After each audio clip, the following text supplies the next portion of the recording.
We are live. Hey everybody, welcome to Embodiment of Soul Care. This is podcast number 6. It's hard to believe we've been doing this for 6 weeks. I know, it is. You know, sometimes it feels like we've been doing it for 50 weeks. And then sometimes it feels like we've only been doing it for 1. But tonight's going to get a little bit testy for us and for everybody else. This is, oh yeah, and then here's our, yes, cheers to the tea. Is that a new teacup? That's nice. I know, I'm cheating. It's not even really a cup. It's more of a thermos, but well, heck, it stays nice and warm. I know by the end of this podcast, I drink it and it's like piss water. It's like nice and cold, you know? So good call on that one. Maybe next time I'll have to bring that in. So besides the point, but tonight what we're going to talk about is rising above the negative tides. The negative energies. This week has been a call of negativity. Let me tell you what. I had, we'll both kind of share some of our experiences. For me this week, I had a lot of people reach out to me for some energy clearings and for some emotional clearings. And it was just a tide of negativity. Like, Kelly, how do I overcome this negativity?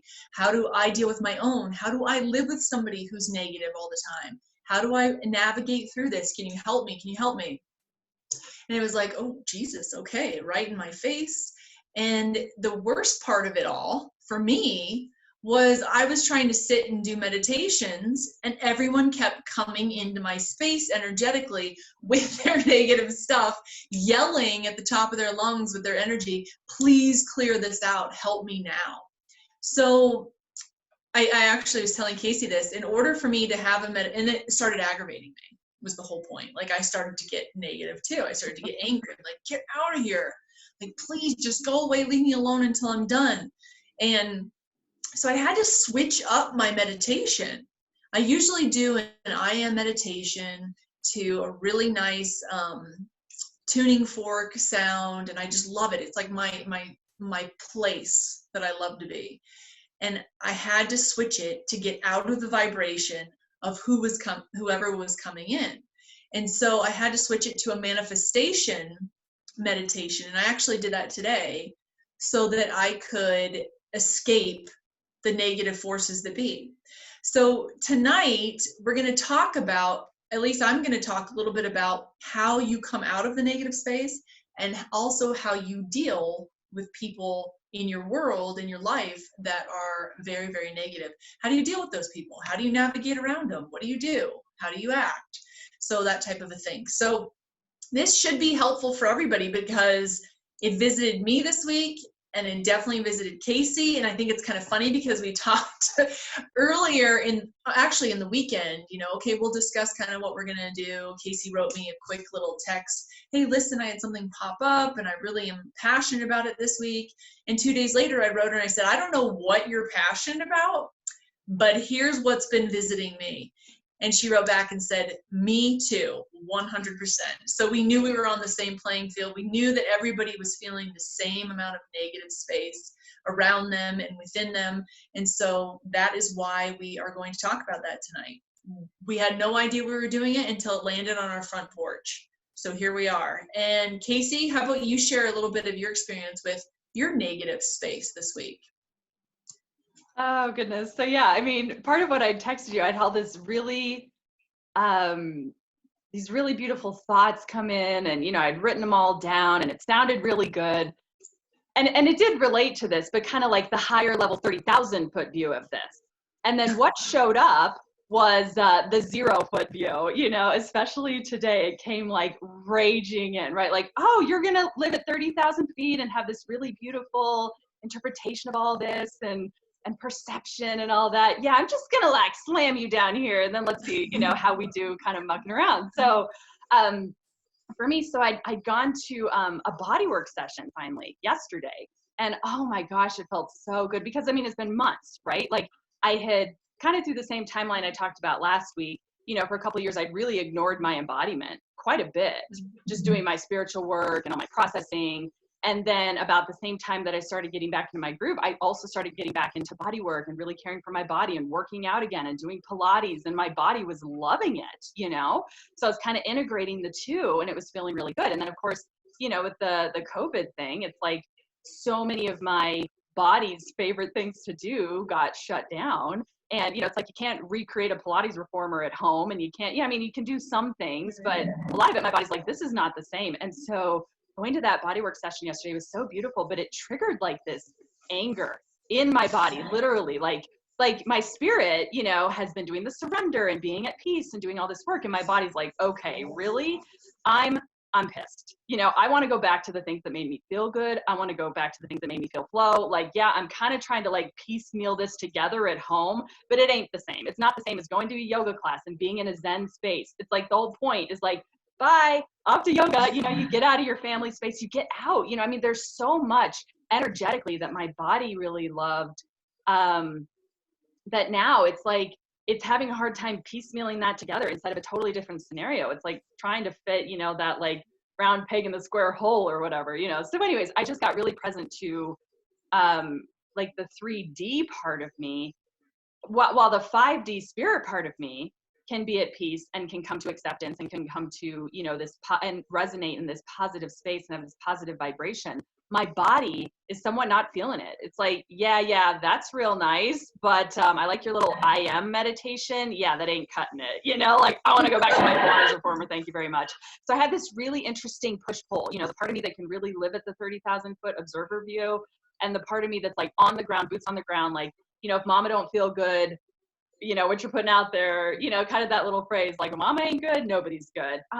So it's like when your body, so kind of coming to like when your body isn't feeling good, how do you then stay in that really positive space? So I kind of had this, Kelly and I were talking, I finally, was just tuning in, and it was like, I realized that I felt like a caged tiger. My body was feeling imprisoned. It's feeling, and that's kind of where this anger was coming up. It's like, I'm in a cage. I want out of this cage, and I kind of think, we were chatting a little bit. It kind of seemed like maybe those of us who are a little more extroverted, or we had relied on some things outside of us, to bring us, to make us feel radiance, to make us feel flow, that we had utilized those resources essentially, and that really brought a lot to us. And then now that we're literally not able to access those resources, or, that socialization or that workout class or whatever it is that really helped keep us in the flow, and we're kind of piecemealing it, it's just, kind of sometimes not jiving. So I think I finally gave myself permission today almost to just be like,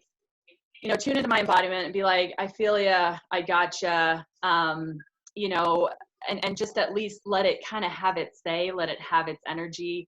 And then it actually helped it flow through once I acknowledged it, rather than trying to just be like the parent who's like, well, stop whining, too bad, just suck it up. It's kind of like, what are you going to do about it, right? I can't necessarily control what it's whether I can or can't go to something right now. That's not necessarily in my control, but I also can be honoring of my embodiment, but honoring of my spirit. So it's kind of, I was listening to our podcast from last week, and I talked a lot about the balance point. And then what came up this week? Being in the balance point, right? Again, so it's like every week just kind of continuing to train, like, how do I stay in that balance point?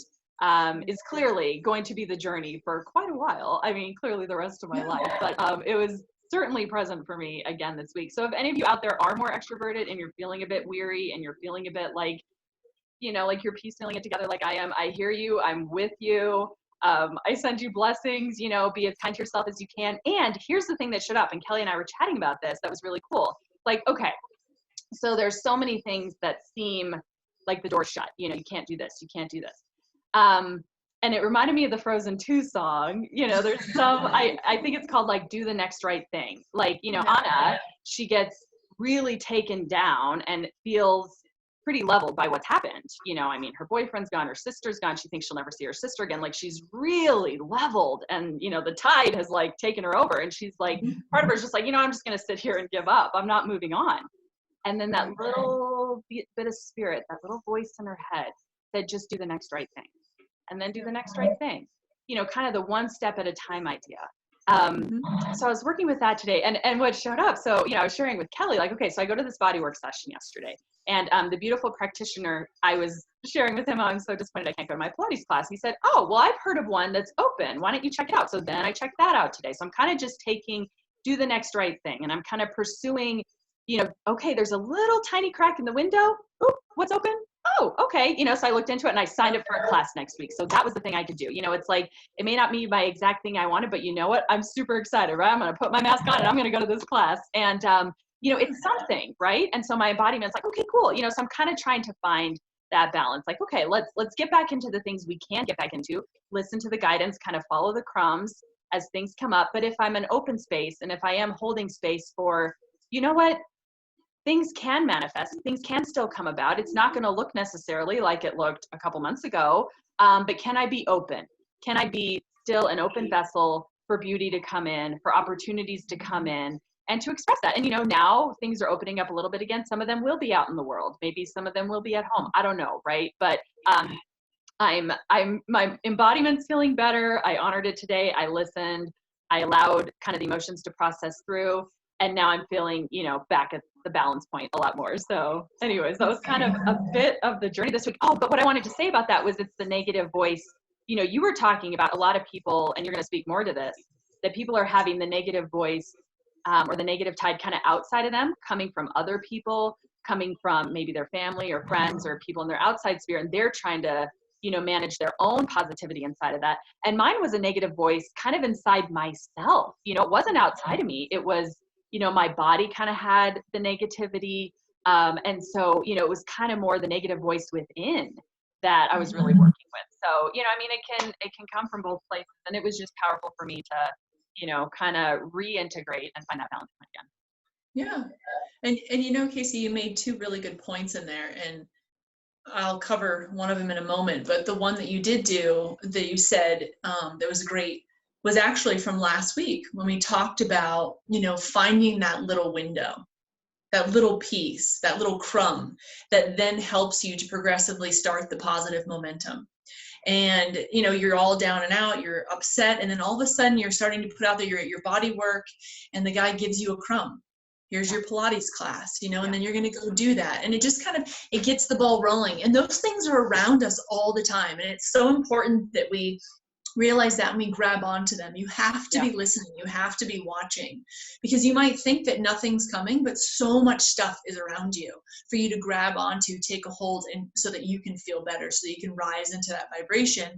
And again, start that momentum of positive thinking. So that's really cool that you actually saw that, grabbed a hold of it, and made that, and it helped you feel a lot better. And that's really good. The other thing too, that I'll kind of go into now is, you said something that was absolutely huge to the whole process of overcoming your own inner negativity. And that is the acknowledgement. Acknowledging where you are, feeling that emotion, understanding where that emotion is within you. What am I feeling? Am I feeling anger? Am I feeling grief? Am I feeling frustration? Am I feeling sadness? Am I feeling overjoy? Am I feeling lack of creativity? Like, what am I feeling? And getting in touch with that feeling. Where is it sitting in my body? Recognizing it, giving it attention for a moment, so that your whole body, mind, and spirit line up. Okay, instead of, like you said, oh, let's just ignore it and let's not pay attention to it, and then 5 minutes later it's back again. So yes, the first part of getting rid of a negative sense inside of you, like where nothing's getting better, is acknowledging that emotion. Figuring out where it is, allowing it to sit there, connecting with it. And then the process of releasing it. And how you release it is, you take the knowledge that you have about that emotion, and then you say, you say to the emotion, this emotion no longer serves me, and I'm free to exist without it from this moment forward. Okay, so yes, I was holding it all day, but from this moment forward, I no longer have to hold on to it. I can let it go. I can let it be free. I see you. I hear you. I feel you. Now move out of my space. Okay, it's like the nicest, kindest way to tell an emotion that has you down and out to get them out of your space. And it's really, really powerful. And we talked about, what juice are you? If I were to squeeze you, you squeeze an orange, the only juice you get is orange juice. You're not going to get grapefruit juice. You're not going to get grape juice. You're not going to get pear juice or anything of the sort. You're going to get orange juice. So think about it. When something pisses you off and you start to react to it, oh, screw that, I'm so angry, or oh, I'm crying and there's so much grief, and sadness. That's your juice inside of you. Know that. Acknowledge it and move through it. You know, you want to get to the point where when you're being squeezed, it's like, okay, I'm a little pissed, but now I'm over it. Here's your happiness. Okay. And you can train yourself to do that. You can get to that point where those types of things will happen, and you might squeeze out some anger, but it's going to move right through really quickly and really fast. Hey, Kelly, super quick. I just realized I forgot to set the timer. Oh, that's okay. I think regulate ourselves. Yeah, we'll regulate ourselves. We'll move through it. By the way, everybody, I hope you recognize how amazing my hair looks tonight. Okay. So as you think you are, so this is kind of a quote, as you think you are is, so as you think you are is how you will be. Okay. So if I think that I'm angry, well, then I'm just going to continue to be that throughout my whole entire day, throughout my entire week.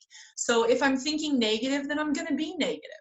If I'm feeling negative, I'm going to think negative and I'm going to be negative. It's that whole process. It's that whole trickling effect. And the other thing is about getting over these negative things is knowing that, okay, let's use, for example, you get a cut. Okay, I just got a cut on my hand. Well, what does nature do to that cut? It heals it. It's the same thing with you. If you allow it space and you allow it time, you don't keep bringing attention to it again and again and again, it will heal. It will go away. If I keep telling Casey every time that I look at this cut, can you believe this cut? Hey, Casey, 3 weeks later, this cut is still here. It's now the size of my hand. Like, I look at it every day and I focus on it, and it's just getting bigger and bigger and bigger. Well, the same thing happens with our emotions. The more and more we focus on how we're feeling bad and how we're feeling sad, the more and more it takes us over. And eventually it causes an entire dis-ease. You know, that's where people are getting ill and people don't feel well, and they develop cancers and they develop these chronic diseases because somewhere down the road, whether it be 5 years ago or 15 or 50 years ago, there was something in there that they didn't give permission to leave. And so it's important that when those emotions come up, when that anger comes up, when that frustration and that negativity arise, that we recognize it, we acknowledge it, and we allow it to be free and let go. Don't hold on to it. It's probably the worst thing we can do for ourselves. Now, others' negativity. How do we control other people? Well, hell, you don't. Okay? You're not going to control anybody. You're not going to remove someone's emotions from them. It's just not possible. Everybody comes here with a contractual agreement in their life. They come here with their personality. They come here with their emotions. They come here with their contract. And you, my dears, are never going to change what that all says and how that person is going to go about their destiny. So when they arrive to you with negativity, you have a choice. You can walk in and stand there and absorb it all you want and feed into it and feel the fire and feel the rage and leave there and go, I feel like shit. Or as soon as it starts, you can say, you know what, I need a 5-minute break. And what you use that 5-minute break for is to find alignment in yourself, to find your awareness, to bring you back to a sense of peace and calmness. Yes, that's easier said than done when your mother-in-law or your mother or your sister or your brother or your husband or your children are screaming and yelling and yelling and yelling and everything's going chaotic and everything's negative and everything's surrounding you. But really and truly, that's what you need to do. You're never going to change them, and you're never going to change their reactions to you. So change the way you're seeing it, and the whole thing will change. If I go in there and I'm a negative vibration, I'm going to attract that negative vibration. But if I go in there and I'm a positive vibration, guess what? They're going to run out of fire really fast because there's nothing to feed it vibrationally. Now, they can have Betty Sue and Mookie Boo come over and help them fuel that fire of negativity all they want. But I'm not that person that's going to go in there and deal with that shit. Not for a second. And none of you should. This is not something, this is like going into a party and someone be like, hey, you want this drug, man? Snort this line of Coke. Swear it'll make you feel better. Do you have the ability to say no? Always. Do you have the ability to walk away from that? always. So do the same with your emotions. Do the same with your well-being. You have the right to say, I'm not coming in there. I'm not picking up that phone call. I'm not dealing with you right now. And if they want to take it as an insult, well, so be it. That's not what you're meaning. And you can always tell them, you know what? I'm practicing my awareness and my alignment. And right now this vibration doesn't match with me. And so I'm going to excuse myself. Yeah, they might look at you like, what the fuck are you talking about? But that's okay, because they're not playing where you are. And you don't want to play where they are. So moving through those negative people, that's one way to do it. So getting into the positive vibes so that they can't match your vibration. And the other thing is you need to ask yourself this. What is the path of least resistance to your love? What's the path of least resistance to your love? That's where you need to go. If the path of least resistance to your love is sitting there with somebody negative, then hell, sit in it. But I guarantee it's not. So sit where your love is. Be where your love is. And I'm not saying, don't talk to that person, especially when they're a part of your family, or somebody that you have no choice but to talk to. I'm just saying, take a moment and align yourself and coach yourself with your love so that then it doesn't hurt as bad. It might still hurt. They might still dig you down. But the thing is that at least you will have some sort of resistance, and eventually they're going to get so tired of giving it to you because it's not going to matter. So rise above it. So then I had somebody ask me this week, okay, well, that's all good, fine and good, and I'm actually going to read this question because I thought it was interesting. How do I have fun with life when everyone around me is having a shitty time? Okay, yeah. Well, here's the thing about that. This one gets a little bit out there. We have to have the unconscious and the difficult people. We have to.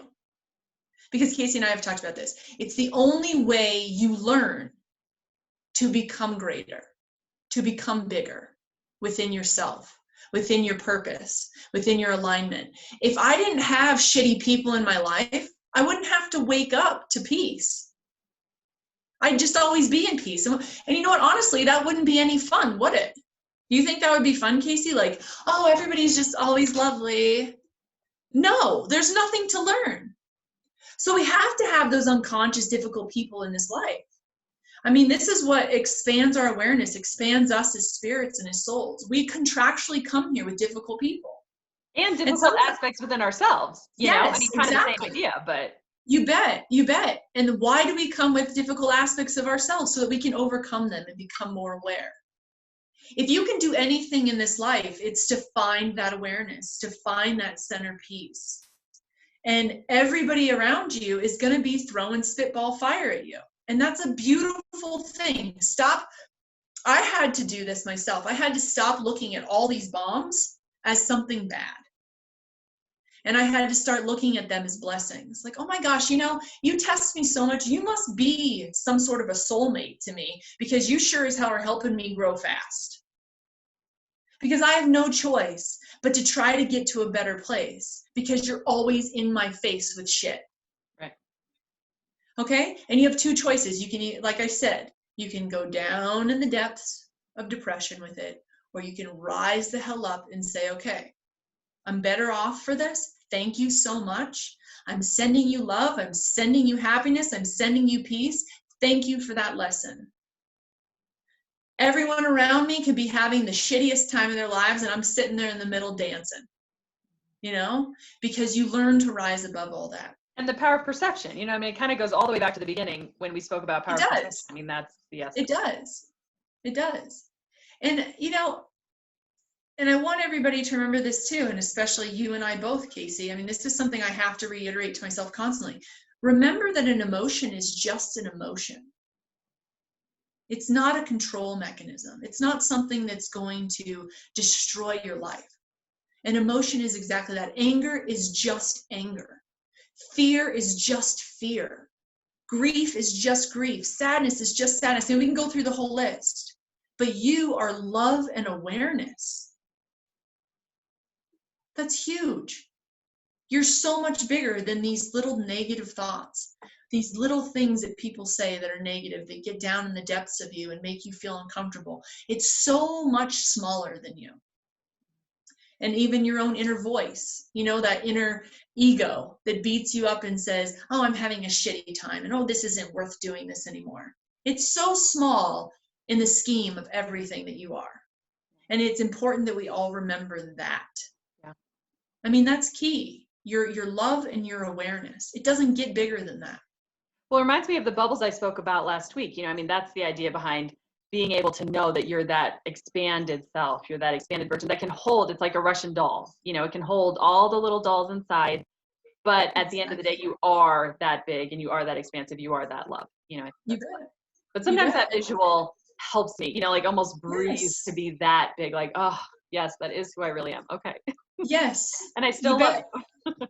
Right. And that's why you do the, you know, and that's why people need to put those protective bubbles around them too. You know, that's your love space. That's holding your space, you know, building that whole aura. Yeah, and maybe you see that, you know, that could be something somebody plays with. Like if they're in somebody's negative space, like maybe, you know, I've heard before, it's like you could, before you go into a grocery store, you know, you could see that bubble of light around you. Before you go see your spouse that's maybe negative, you see that bubble of light, or while you're interacting with them, know in your mind's eye, you know, have some visual that triggers and reminds you, you know, of that bigness that you are. Yeah. I love that. You know, I mean, that's such a good practice for people to do. You know, start with grounding yourself and then surrounding yourself with that huge protective bubble. I mean, that's great, Casey, before you go in anywhere. Because believe it or not, people, I mean, a stranger can land a whole bunch of crap on top of you and you don't even know who they are, and you just walked past them and you're in that same vibrational space, and something from them jumps onto you energetically, and all of a sudden you feel even heavier. You know, when you're going home and you're showering and you have no idea how to get rid of it. Yeah. Guard yourself before you go out. This world, I said it in the last podcast, I think, this world is not a pretty place. There's a lot of negative stuff going on. And so if you can protect yourself and you can bring yourself into a higher vibration, you are going to get out of all of this negative stuff. Some way or another. It may take you 4 days, and it may take you 48 hours only, and it may take you 4 weeks, but you're going to get your ass out of it. If you just keep remembering those things. Yeah, go ahead. Well, it's what you said last week about, and I was really thinking about this a lot today, because I think sometimes I say it, but it really put it into practice for me. You know, when you said, I'll see it when I believe it. You know, even today, when I was in my enraged tiger in a cage, but, you know, having still that vision of, okay, but I am going to move through this. I am going to rise above this tide. You know, having that vision, even though in the moment it was like, no, I'm really in it. I'm really here. You know, doing the next right thing to kind of move out of that, but also, you know, so I was thinking about that a lot today, because I think that a lot of, you know, in our world right now, and maybe with manifestation or whatever, you know, there is going to be a lot of believe it and then you will see it. Will you see it tomorrow, a year from now, 20 years from now? I don't know, right? Some of it's going to perhaps take time. I mean, we spoke to that a lot last week, but I think that that's also, I mean, it's sort of very similar to like believing in yourself. You know, even if it doesn't look good or feel good right now, hold the space, hold the vision for your bigness, for your love. You know that that's always there, even if you're not feeling it right now. You know, have some part of you that does feel it, and that allows, you know, to pull you forward from where you're at. So I just love that you said that last week, and I think it's really so useful, you know, and so appropriate to our conversation today. Well, and then I expanded on that a little bit today when you and I were talking. And I said, you know, sometimes all you need to do is first hear it. Okay, you hear it. Yeah. Be happy. I hear it. I hear it. Okay. And then you start to see it. And this could be like weeks later, you start to see it. Okay. And then you start to feel it. Then you really start to feel that happiness. You start to really grasp it. Okay, I'm feeling it. I'm feeling it. And then you start to believe it. And then you start to know it. And then you start to be it. And so it's that whole phase. It's like I said to Casey today. I mean, I think so many people feel that it's like, okay, happy, be happy. Okay, I'm thinking it, I have to be it. No, there's a whole system. And that's exactly what I just said, the hear it, the see it, the feel it, the believe it, the think it, and all of a sudden you know it and you be it. It's just, it's the process of it. Yeah. And enjoy the process of it, because it's the process of it that makes you blossom into this beautiful human being. This human and this human experience that is coming from this spiritual place. And that's what's so spiritual, is the process. And the ability to learn to weather the storms. Every storm you weather, you've now weathered another storm. Exactly. You're constantly overcoming something all the time. Even as much as like, oh shit, we don't have any more milk. Well, let's make something else work for our cereal. It's like something that simple, but it's like you're constantly, like you said, weathering another storm, whether it's big or it's small. It doesn't matter, but always keeping that mindset of, okay, I can get there. It might take me a while, but I can get there. And nobody's expecting you to get it right now. I mean, hell, we're not Jesus. We're not God. You're not going to get it right this minute. It's just not possible. I don't care how good you are at it. You have to go through that process. Some people it might take an hour, and some it might take a year, but you'll get there. And you just always have to stay on that positive thought, that positive train of, I'm going to get there. Even though today is a really bad day and I feel really shitty, I'm getting there. I'm getting there. I still see it. I still see happy. Yeah, it reminds me like, there's just some spark of that positivity and that love within you that always holds the space for it, Always. That your bubble can always grow from. Always. Like the light never goes out, it's like the eternal flame, the light never goes out. It doesn't ever go out. Even when you're dead, it never is out. Right. It's still there. It's always with you. Right. And feed that flame. Yeah. It's so important. And the one piece we wanted to bring in from last week as well that I did want to mention, in terms of feeding that flame, it's like, if you need support, reach out, ask for help, whether it's doing a session with somebody, whether it's you just really need to, you need to call that friend. I mean, even today, Kelly, you and I talking really helped me process it. It probably would have taken me days without that, just trying to slog through it on my own. So if you need help, ask for it, reach out for it. There is no shame. There never is.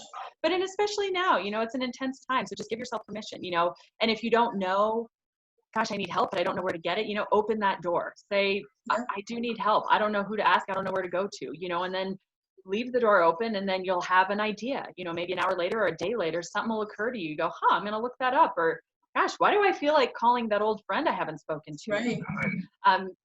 Call on your support systems and create new support systems. Just do whatever you need to do, because that will also help pull you out of the negativity. You never know, right? It could provide something you didn't even know it could provide. So, that was kind of a piece we wanted to bring in from last week. Ask for support, ask for help. We're here for you. If we can provide any ideas, we're happy to provide ideas. You just never know where the spark can come from. And the other thing that I wanted to mention real quick that really helped me in terms of this rising above the tide of negativity, and this isn't going to be news to anyone, but it's sometimes good to be reminded. So part of what, really kind of started triggering our content for me for this week was, about 6 days ago, I was on my phone on Facebook, and there was a post, and over about 3 days, it started to go viral, and it was just fascinating to watch the polarization. About half my peeps were kind of saying like one thing, and the other half were like the total opposite extreme, right? And you're like, the two just do not meet. And oh goodness, so it kind of started bringing up this tide again of like, just feeling that polarity in the collective, which can just be such a harsh vibration. And so after clocking that for a couple days and really I'm like, okay, here's kind of, the next phase of, we've been in this unity and we're all in this together, and here we are, boom, kind of back to some of our camps. Yep. But it really allowed, I'm like, you know what, I'm going to take Facebook off my phone. I still do it on my computer when I'm on it during the day. I have some work things I do on Facebook, so I'm touching in a little bit. It's like, I don't need that on my phone anymore. I don't need to go there a couple times a day and look at the feeds. Now it's a very controlled time. It's at my computer. I regulate it, and I noticed it regulating my field a lot better. So that was also another example. It's like sometimes, sure, keep in touch with some of your local media or a couple media sources that you trust, or turn it off altogether, or just touch in lightly. But, drop some of the media, drop some of the social media, drop some of, if it feels right to you, drop some of that stuff. Ask yourself, do I really need this? Is it bringing in a vibration that's useful for me and supportive for me? Or is there some negative vibration there that, maybe if I regulated it a bit more or took some of it away, maybe I would have more access to my big light bubble, and not feel so constricted. So that really helped me this week. And I just kind of wanted to put that out there. I think that helped me kind of rise above some of the negative voices, and not be, I don't know, just not have it in my field is the best way to say it. So anyways, just kind of a thought to throw out there. That's a good thought, because that's removing a part of that negative vibration. Yeah. That does bring a lot of people down. I mean, I know social media has been a savior for a lot of people, especially in this time period. However, it also is a very negative space. There's a lot of falsity, and I think that's why people find it negative, is because deep down they know it's not truth. It's not their truth. It could be that person's truth maybe, but it's not their truth, and it doesn't sit well with them, and it sends a vibration of discomfort. It makes people uncomfortable. It's like, this isn't sitting well, I don't like it, but then they're addicted to it. Yeah. And then you get addicted to that feeling, and then you end up sending out feelers for more of that addictive feeling and more of that disappointment, and then it just starts taking you over. Yeah. So that's a really great, that's a huge step to just say, screw this, I'm not going to be checking in. I'll use it when I use it, but I really don't need to see it. Right. And it allows you to tap into your own stillness more, because sometimes you are trying to figure out, well, I don't know if I agree with that or not, but I'm certainly not going to have it shoved down my throat. So like, it kind of helps you regulate and manage that a bit more, to be like, I don't know, let's tap in and see what my truth is. What am I feeling? And so much of it is just not the noise, and it can just be really noisy out there. So do what you can to decrease the noise and increase the stillness, and find your balance point. Yep, I think that's great. Well, I'm good with what I've said. I don't have anything else to really share. Oh, seriously. I don't think I want to bring any more attention. I don't want to bring any more attention to negativity. Oh, seriously. If you are having negativity and you want to talk to me about it, okay, and then don't be surprised if I boot you out of my meditation. Because you have a method now for managing that better. And I think that's what I realized, you mentioned that today, that it came to you, okay, I'm going to switch up my meditation. So it's kind of like, I was thinking about that today. It's like, okay, over the next couple of weeks, I'm going to just leave the door open and kind of explore, like, okay, how can I continue to nurture this balance point, kind of tamp down the negative and keep that balance. And it's like, I don't know, new ideas will come to me, new thoughts. One day it was take off Facebook off my phone. You were switch up my meditation. And so, I think as we open that door, new thoughts, new ideas will come to us. That's how we can continue down that path. If you're committed to that path, and you hold that vibration, ideas will arise, things will arise, support will arise to stay on that path if you're committed to it. So I think that's what came up for me today. It's like, I don't know all the ways I'm going to do it, but you know what? I am committed to it. I'm going to stick with that, and let's see what comes up. It's kind of like a curiosity thing. And I don't know, I mean, maybe this will be a good way to close, kind of inside the expansive bubbles. So one thing that came to me this week that was very supportive. So there's kind of like it's called meta meditation. And I had actually found it in my son's, one of his like Buddha at bedtime books. It was super sweet. And it's kind of like, you kind of start with yourself, you increase to family and loved ones, you increase to all beings, you increase to the planet and the universe. And it's kind of like, may we all be well and happy and healthy from our head down to our toes. And it was this really sweet meditation. And what came to me was that line, from the one of the Lord of the Rings movies. And she was talking about, what grace I have to give. And so what kind of came to me was, what grace I have, and I just offer this, to everyone. This can be a powerful way to increase your energy field and also really hold space for yourself and for others. You know, what grace I have to give, may it flow through myself, may it flow through my family and loved ones, may it flow through all beings on the planet, may it flow through the planet herself, Gaia, and may it flow through all the universe. You know, and just kind of bringing that out, sending it to yourself, sending it to others. I offer that to all of you. You know, I'm holding you in love, I'm holding you in light. We're here for you. So, yeah, I think. Yep, we love you guys and enjoy your evening. And you know what? Be positive. Send out your positive. Yeah. Grow your Send out bubble. your exactly. Send out your positive vibrations and be in them and love them and cherish them and do not allow anybody to interfere in them. This is your space. This is your time here on this planet just as much as it is anybody else's. And it's time to take full measures in that and embrace it completely. So we love you guys. We'll see you next week for another podcast. We have no idea, once again, what we'll be doing, but I'm sure it's going to come through the channels. Yes, and if anybody has any ideas either, like things they think that, or anything they want expanded on, please reach out. You know, as Casey said, we're here for you. And just because you reach out to us doesn't mean we're going to mention you on this. So if anybody has any issues with that, you know, we're not going to mention you on here. Don't worry, we're only going to call ourselves out. Yes, that's it. It's only going to be us, unless you want us to bring you up. Yeah, some people like that. So whatever it is. All right, you guys. Well, we'll see you next week and take care. We love each of you. Bye-bye. Bye. Take care.